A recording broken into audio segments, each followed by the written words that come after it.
Mga katrops, welcome back ulit kayo sa aking channel Sports React PH at ngayon na ay pag-uusapan natin ang balitang dapat na nga daw pong katakutan next season ang Dallas Mavericks.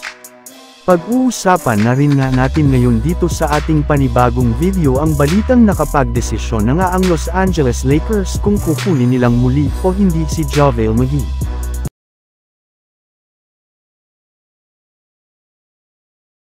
Sa kabila nga po ng pagkakaroon ng Dallas Mavericks ng kanilang pinakabagong big three ngayong off-season ay kine-question pa rin naman nga po ngayon kung kakatakutan ang kanilang kupunan. Alam naman nga po ninyo na sa last performance nga ni Klay Thompson last season ay malalaman ng unti-unti nang bumabagsak ang kanyang laro. Ngunit ayon nga sa isang analyst, kailangan pa rin nga daw po paghandaan ng ibang mga teams ng Big 3 Nanograms Dallas. Hindi rin naman nga kagaya sa GSW ay mas madaming ang gameplay ang ginagamit ng Dallas Mavericks. Bukod nga sa kanilang mga 3-pointer ay gumagawa rin naman nga sina Kyrie Irving at Luka Doncic ng pick and roll plays, alley-oop, at maging mga isolation plays. Kaya dahil nagdyan ay makakagalaw na nga po ngayon ng mas maayos si Klay Thompson, mas makakahanap ng open shots at mas tataas nga ang confidence nito na gumawa ng mga 3-pointer. Samantala pumunta naman tayo sa ating sunod na pag-uusapan ngayon sa balitang nakapagdesisyon na nga ang Los Angeles Lakers kung kukunin nilang muli o hindi si JaVale McGee.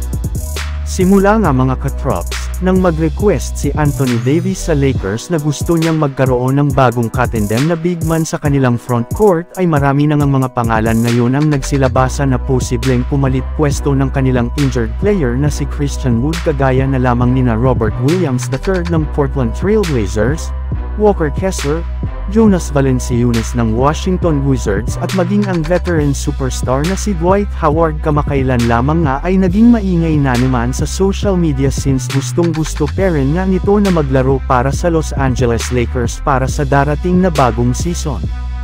Bukod rin nga sa kanilang tatlo ay pwede rin naman nga daw pong kumuha ngayon si Rob Pelinka ng at least isang bagong sentro na available pa sa loob ng free agency market.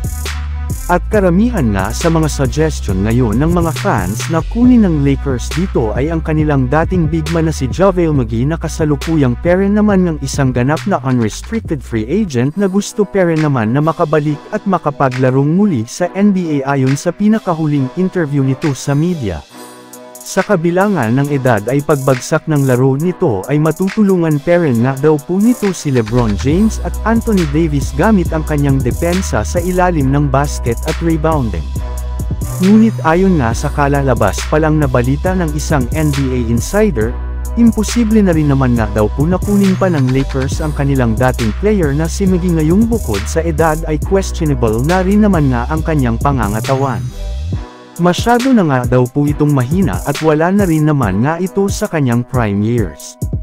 Kaya wala ngang magandang rason ngayon sa Lakers para kunin pa nila ito bilang katendem ni Anthony Davis.